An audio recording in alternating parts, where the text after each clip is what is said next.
Why do you assume the sun will rise tomorrow? Why do you trust the chair you're sitting on? The answer isn't evidence, it's assumption. Your brain fills gaps before you even notice they're there. This episode asks why the human mind prefers a wrong answer to no answer at all, and why that preference became the foundation of everything we'd later call belief. For most of human history, survival came before truth. Long before we asked what the universe was made of, we asked a simpler question: what is trying to kill me? The human brain did not evolve to understand reality. It evolved to navigate danger. Every instinct, every shortcut, every assumption, all shaped by a single demand: stay alive. And this matters, because a brain built for survival does not wait for certainty. It guesses, it fills gaps, it assumes patterns. It acts first and explains later. This episode is not about gods, and it is not about religion. It is about the kind of mind that would eventually invent both religion and science. The human brain is a problem-solving engine. Cold, find shelter. Hunger, find food. Threat, run, hide, fight. For hundreds of thousands of years, this engine worked almost entirely on physical problems. But as humans gained control over their environment, fire, tools, cooperation, something changed. The problems became quieter. The immediate dangers receded, and in that quiet, the brain did something unexpected. It kept searching, not for food, not for shelter, for meaning. Why does the sun rise? Why does the storm come? Why does death exist? These questions had no survival value, but the brain could not stop asking them. This is the first crack in the idea that belief is irrational, because curiosity is not a mistake. It is the same survival engine still running, with nowhere obvious to go. Many animals are intelligent. Crows plan, wolves coordinate, chimpanzees use tools, but none of them build explanations for things they cannot see.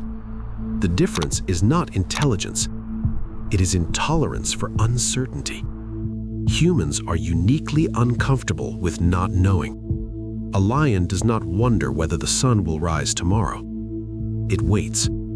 Humans wondered. And once the brain starts asking questions that have no visible answers, it does not shut down. It fills the gap. Not because it is foolish, but because it evolved to act before certainty arrives. This is the origin of our greatest strength and our deepest vulnerability. Here's the uncomfortable part. That engine is still running. Right now, you're watching this, scanning for patterns, filling gaps, asking where this is going. Same software, different century. In the wild, being wrong in one direction is cheap. If you assume danger and there is none, you lose a little energy. If you assume safety and there is danger, you lose your life. Evolution does not reward accuracy. It rewards survival. So the human brain learned to prefer false positives over fatal mistakes. This bias did not disappear when the dangers became abstract. It carried forward into storms, into illness, into death. The same instinct that once saved our lives now faced problems it could not solve physically, but it still tried. At some point, humans crossed a threshold. We began to aware not just of the world, but of ourselves inside it. We realized we could be injured. We realized we could be lost. We realized we would die. This awareness was terrifying, but it unlocked something unprecedented. We began asking questions no animal ever asks. Why are we here? What happens after death? Is there order behind chaos? Anthropologists see a pattern across every known human society, a restless drive to convert uncertainty into explanation. Some call it meaning-making. Others call it existential anxiety. Neuroscientists see it as the brain's pattern detection system operating without an off switch. For this series, we'll call it quest mode. Not because it needs a label, but because understanding it explains what comes next. Quest mode is not belief, and it is not religion. It is the engine that runs beneath both. Religion and science would come much later. Quest mode came first, and it never shut off. Some argue belief is accidental, a mistake, a byproduct of intelligence. But traits cannot survive for tens of thousands of years unless they reduce cost or increase survival. Belief-like thinking did something powerful. It made the world feel less random, more connected, more structured, even when that structure was imagined. It reduced paralysis. It allowed action. And action, even misguided action, is often better than freezing in uncertainty. At this stage of the story, there are no gods, and there are no temples, no myths, no rituals. But before conditions for belief were already in place, a brain that fills gaps, a mind that hates uncertainty, a species aware of its own mortality. The world feels alive not because anyone taught it to be, but because the human brain cannot experience it any other way. This is not superstition. It is cognition under pressure. And now, for the first time, we can see its traces in the ground. This isn't speculation. Burial sites like Qafse Cave and Shanidar Cave showed deliberate body positioning, red ochre pigment, and grave goods. Early humans buried their dead. They did not discard the bodies. They did not leave them to scavengers. They placed them carefully. Burial is not necessary for survival. In fact, it is dangerous. A body attracts predators, disease, attention. So why do it? Because burial is not about survival. It is about meaning. It is the first physical evidence that humans with thinking beyond the visible moment.